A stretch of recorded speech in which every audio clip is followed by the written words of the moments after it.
gentlemen, may I have your attention, please?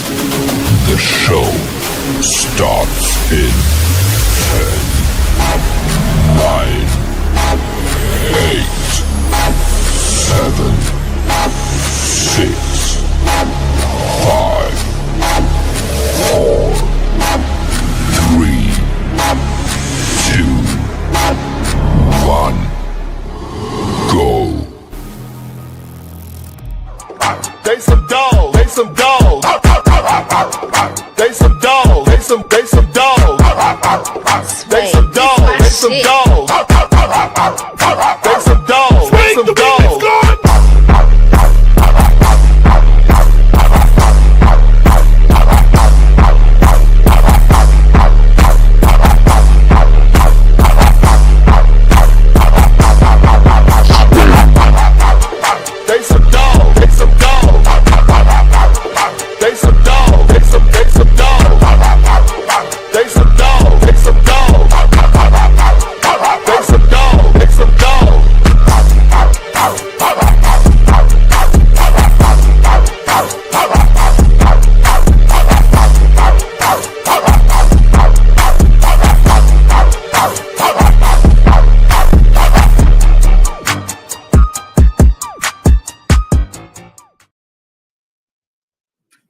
Yeah, I'm so proud of myself. I actually did that.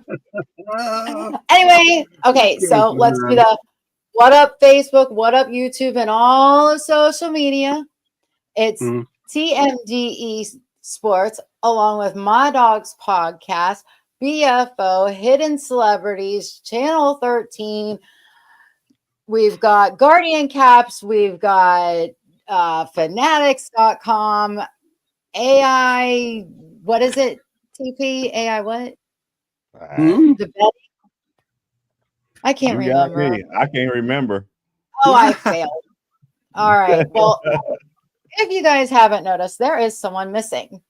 And we have someone back that hasn't been with us for a long time. But let's go ahead and start with our good buddy from across the pond, Pete Parker. What's happening? Yes, the British Bulldog, yes.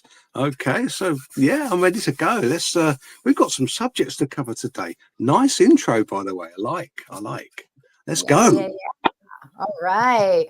And TP, what's happening? You know who this is. It's your boy Thorough from the My Dogs Podcast, where my opinions are always my opinions. Let's get it. Ooh. Right.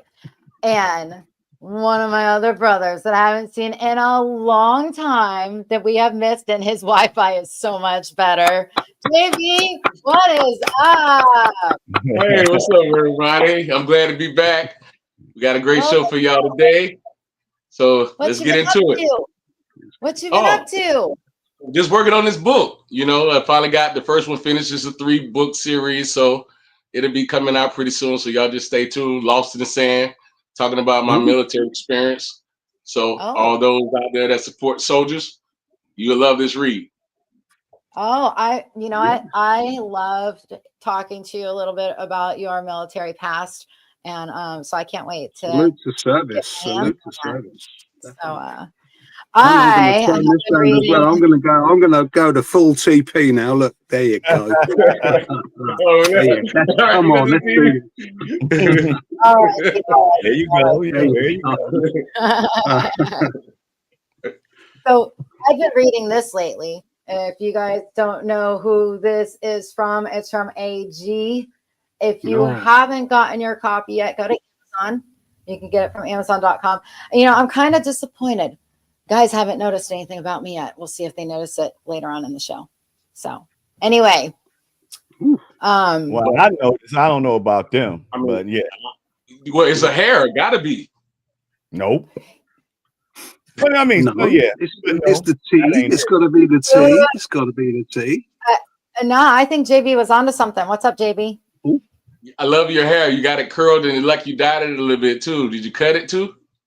It's just cut a little bit shorter. So yeah. Okay. Like quite a bit was taken off. It's cut. So, but I put on makeup for TP. There you go. All right, guys. So tonight, since Mr. Deacon is not here, I've decided that I was going to take over the show, and I was going to talk about the MLB a little bit because, yeah, our tribe is not doing so well right now. But that's not really news. The big news here is the Torpedo Bats. So, what say you guys about the Torpedo Bats? Torpedo Bats. Hey. They're moving the, how can I put it? It's moving the whole, shifting the whole picture towards the hitters rather than the fielding team. So this is potentially, this could put bums on seats because this is going to make it way more entertaining, in my opinion. So Yeah. that's, What do you think, JB? Well, I mean, I think it's great for baseball if everybody in the league uses it because you're going to see a lot more home runs. You're going to put a lot of more people in the seats. This game is really boring compared to our other major games that we have in the United States and around the world. Basketball is the biggest worldwide. Football is the biggest in the United States now. Baseball used to be. But why is that? It's because it's so hard to go to a game and watch 9 innings of nothing. So you bring in a good ball, you bring in a good bat, and you got people knocking the ball out of the park at least every other inning, or so it's a little bit more excited. So I'm all for the Torpedo Bat. But one point I want to make is Aaron Judge for the New York Yankees is leading the league in home runs, and he doesn't even use the Torpedo Bat. So what does that even say about the Torpedo Bat? Is it really a tool that everybody could jump on that would bring their teams instant success? I don't think not, because it's still the human factor involved. You have to have hand and eye coordination. And if you ain't got that, I don't care if you're hitting it with a cricket bat, Pete. You ain't gonna hit nothing. I've got an old school cricket bat here, man, and it's all about what hands that this bat is in that can do the damage. Look at that. I mean, that is straight as a die, and that is 40 years old, this thing. But nowadays, they put the meat of the bat here in the center and they curve it so it can hit the ball. Do you know? It doesn't mean to say that you're going to be any good with it in your hands. You've still got to be skilled. But what it does is it moves the balance of the bat towards the hand. Does that make sense? Rather than down the end of the bat, the swing of the bat is in the batter's control. It's so. You have to see it's a bit like a bowling ball. It's like a skittle, a bowling bowl skittle, right? It's a bowling pin. You can imagine holding one of those, 3 foot long, one of those, and swore, yeah, here you go. Damage. What you say, TP? I'm sorry, JB. You gave me a Barry Bonds answer. When Barry Bonds was on steroids, well, he could be everything. What they were saying, yeah, you could be on steroids, but you still got to be able to hit it. These bats ain't nothing but bringing the steroid era back. But do I mind it? No, I don't mind it. I mean, it is what it is.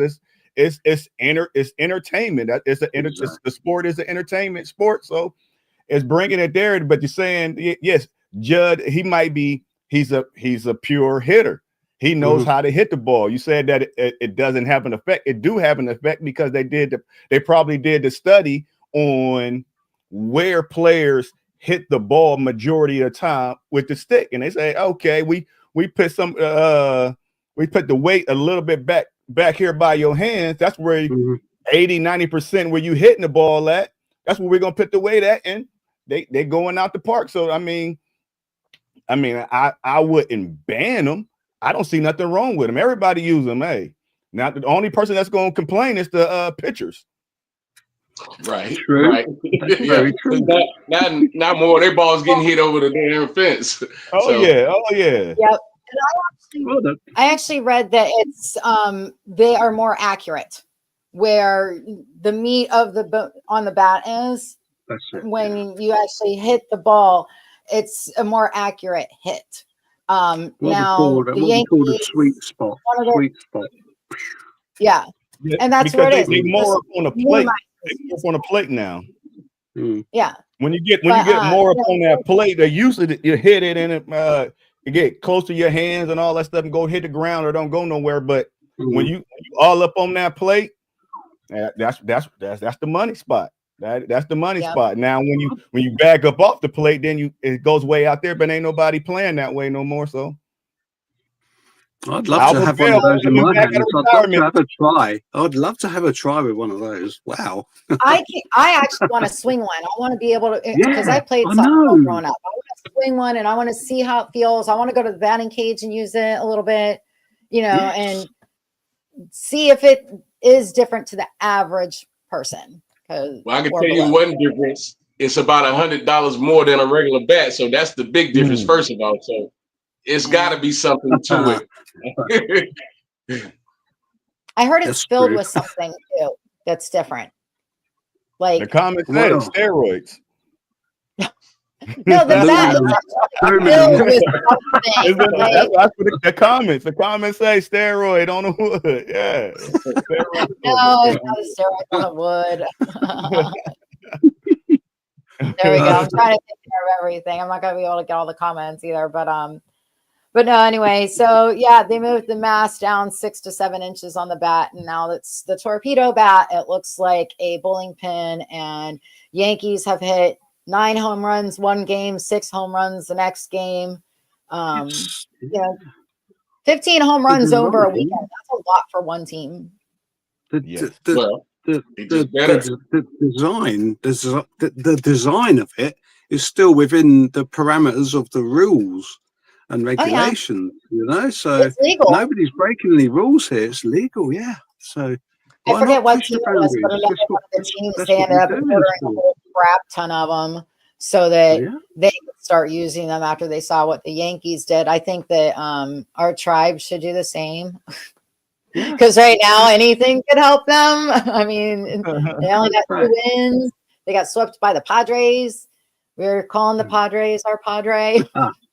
But I'll go back to what JB said as well. This is a spectator sport. Do you know?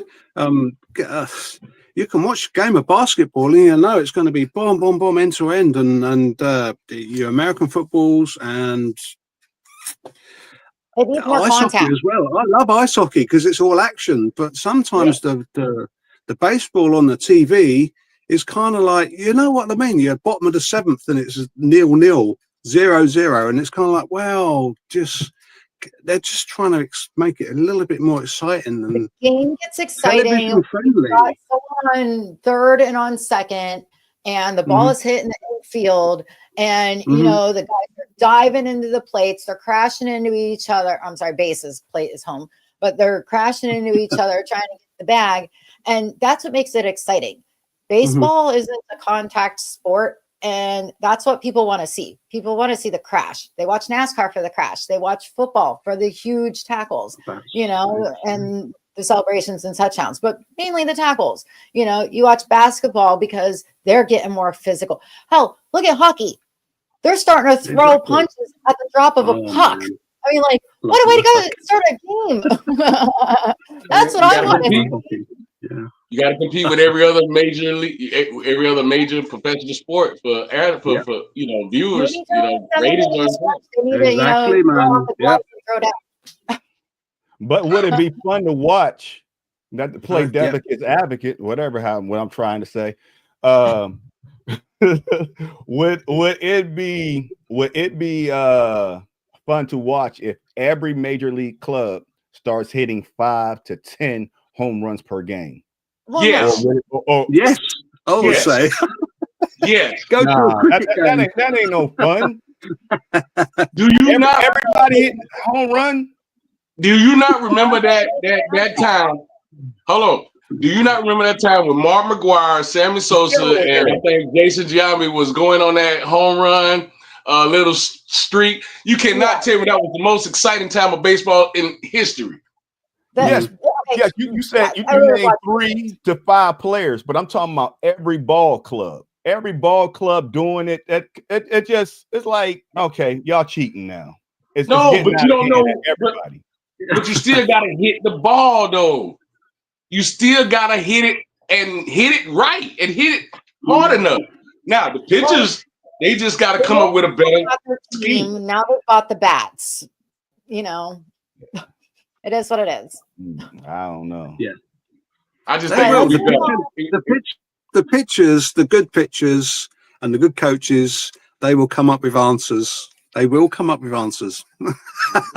That's progression.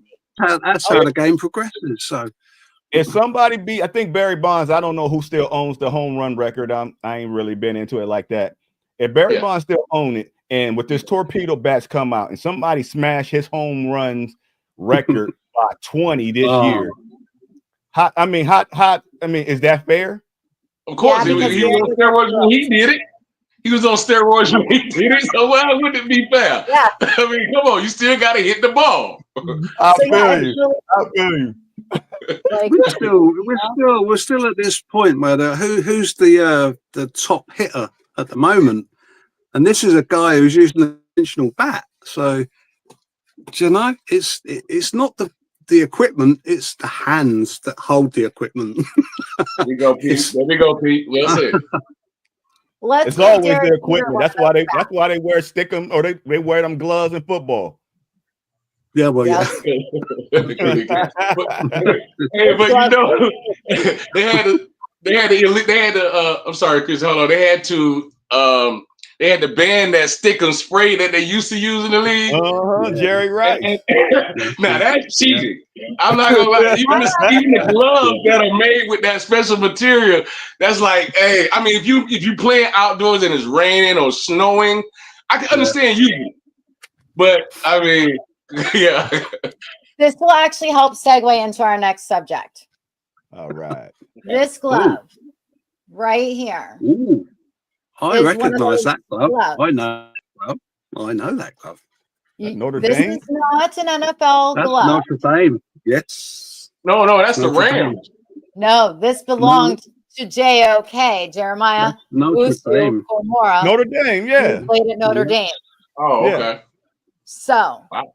this is, I know how sticky these gloves are. They're pretty sticky, but this helps us segue into our next subject. Mm. What's going on with Jock? Are we going to be able to fill his cleats? We should be Yeah, able man. to. Last thing I heard came from Andrew Berry, and he has said in the week that there is actually a timeline for him to be returned, which is a first because we all thought that's it. We're never going to see him in a Browns uniform or any uniform ever again. But Berry's come out and said there is actually a timeline, a schedule for him to actually come back. So all I can do is pray. All we can do is pray because. But wait. What's the timeline? Yeah, did you hear the timeline? What's the timeline? It's not going to be 2025, unfortunately. Right, I heard it's going to be 2026. How you gonna say all that, but gonna leave out the best part? All right, There's so timeline. I did hear that it would be 2026. Now, Yeah. whether it's the end of this season coming up or if it's going into the beginning of the following season, we don't know. They were very cryptic. They said 2026. I'm friends with his sister. Mhm. That's how I got the glove. But she isn't saying anything. And even if she did, I wouldn't tell you guys anyway if she told me not to say nothing because that's between them. And, I would never want to betray her trust. But she's not saying anything. And I've had herniated disc surgery in my neck. I know how painful it can be before having the surgery and even after having the surgery. And it is the most uncomfortable feeling. And, my heart goes out to him. I wouldn't even wish this on my kid's dad. That's how awful of an injury this can be. But, yeah. But, I just, who's going to help us? Like I think he had like 9 sacks in the few games that he played last season. Like, He was the guy who spied Jackson at the Ravens, and Yeah. basically stopped him dead in his tracks. And now we have to replace. If it's not him, we have to find a replacement. That's Well, a we very just signed. big pair of shoes to fill. We signed the guy from Ohio State. Oh, you Baker. Barker. Yeah, no, not Barker. Baker. I wish. Jerome But yeah, Baker. Yeah.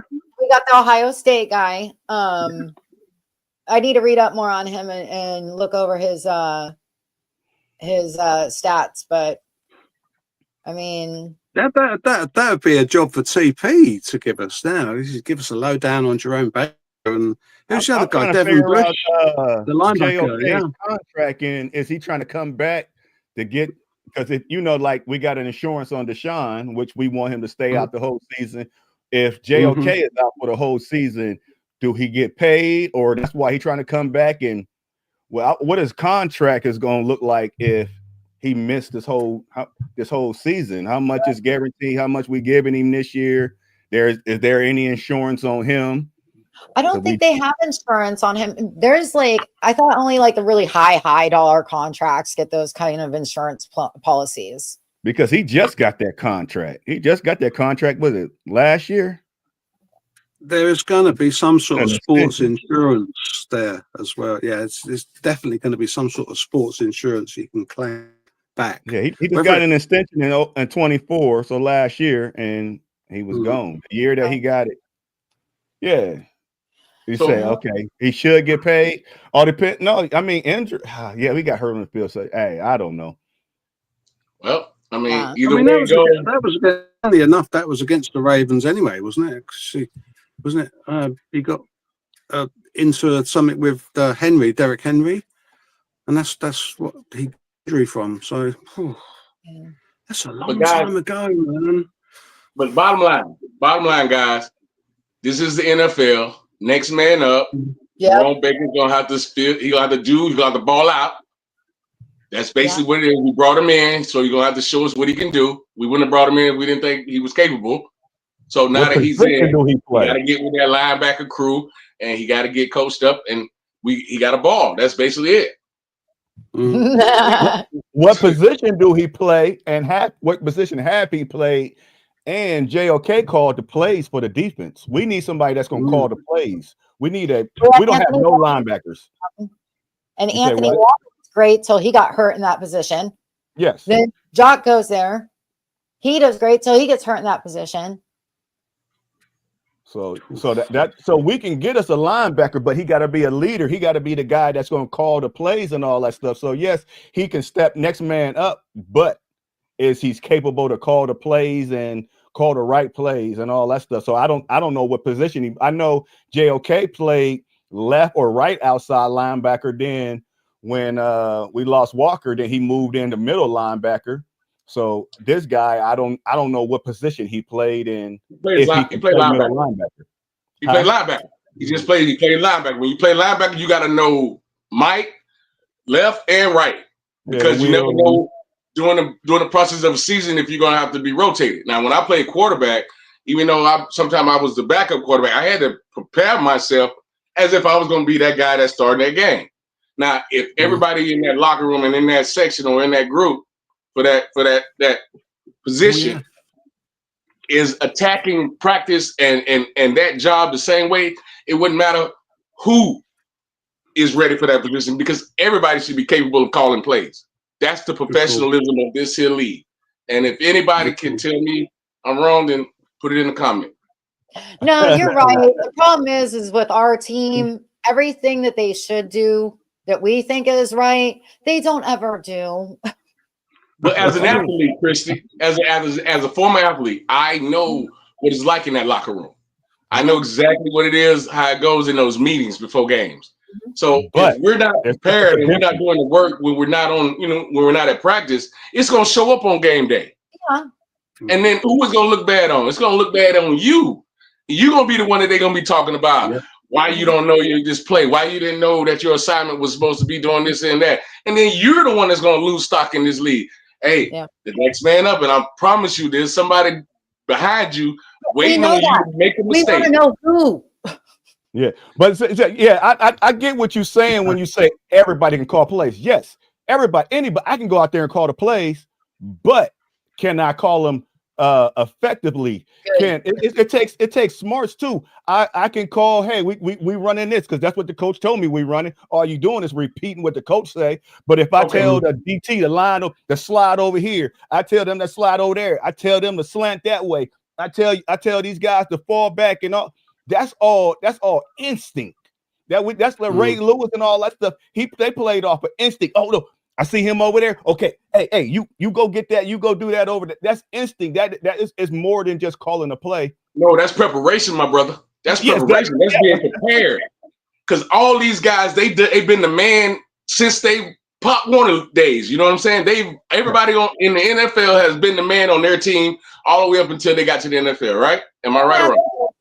Let me ask you guys from a female perspective that, I mean, I've never played before. I've only been on the sidelines when my dad coached when I was super little. And I just remember like having fun. I don't remember learning plays.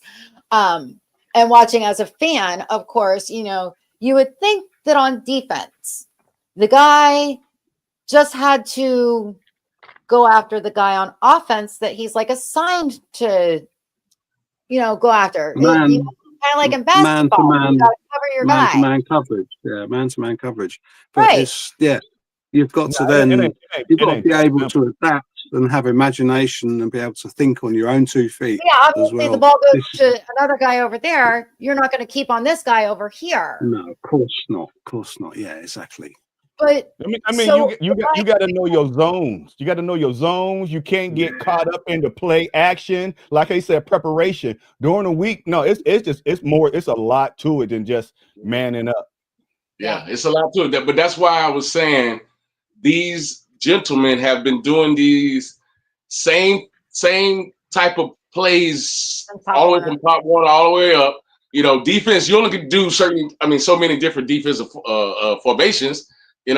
And when you get new formations on the offense, you have to quickly adjust and have to recognize what it is that they're in. Sometimes they come out with trick plays. You know that. You always the offensive coordinator's always got to come up with different schemes for every game because you watch film. And if I can study the film before the game and I can see what you're going to come out in every play, it's easier for me to stop it. But if you mix up your playbook and your formations, then you're right. I have to have I have to know that this zone coverage is played this way for this particular play, or basically you go to man. If you go to man, then it's man up. You gotta beat your man. So and not to cut you off, but as a linebacker, the line on runs and all that stuff, their job is to get to the next level and get the linebacker. But you playing a linebacker, your job is not to let that lineman get his hands on you. You got to get around him to get to that running back. So that's all. The only thing I'm saying is I don't know nothing about the guy, and I was just asking y'all, do y'all think he can play that middle linebacker? We got a comment that said that they think Devin Bush, I think it was somewhere, they think Devin Bush is going to play that role. So I don't know. I don't know who's going to be the middle linebacker. Well, if we take Travis Hunter at number 2, then he would do that. He can't play that position. We've been loading up. Hey, no, loading up on offense. We've got Shainka in there as well. Malik Collins. We've got Jerome Baker. Got cornerback Tony Brown in there. So they have been making moves defensively, and let's not forget we've got 4 or maybe 5? Definitely 4 picks in the first 100 in this draft. So I expect us to be able to be doing something running back. I think we got 5. Something defensively, definitely quarterback. Carter. We got a comment saying Carter can play the linebacker position. Is that somebody coming out? Carter. Abdul Carter. Abdul. No, I'm not putting Abdul back there. I'm Why not are we dropping echoing? number 2 to sliding back there. You know, Who's got another device on? Why are we echoing, guys? no, You're the producer today. I think it's Pete. Pete got a little echo. I hear an echo like everybody. Well, that's all right, because guess what? We're up against it. We took up a half an hour, guys. Good job. All right. All right. So we've got no linebacker. We've got no quarterback. We've got no running back. Cam's got to be, though, for the Browns as a pick is starting to get some. Wait a minute, not to cut you off. Mute us all, and so you can talk. So because it's getting bad, and Mark is gonna kill us. All right, hold on. All right, so the Cam Scadaboo as a pick for us is starting to gain some steam. I mentioned it a couple weeks ago that I would love to take him as like our third pick, because I think I was saying either Travis Hunter or Abdul Carter for our first pick. I would like our second pick to be Jackson Dart, and then I said Cam Scadaboo, the running back from Arizona, as our third pick. But that's actually starting to like gain some steam. And like I'm seeing like other reporters like that actually like get paid to talk about stuff like this. They're all starting to say the same thing. So I'm kind of excited about that. So we'll see. But you guys got anything else to say before we go? No, I think this did a great job. Great show tonight, guys. yes. Yes. So I want to thank everybody for coming and joining us, and my boys for helping me out and keeping us on track. I appreciate you all. And like Marcus says, I'm sorry, Mr. Deacon says every week, go Browns, bitches. Go Browns, bitches. Next week. Bye-bye.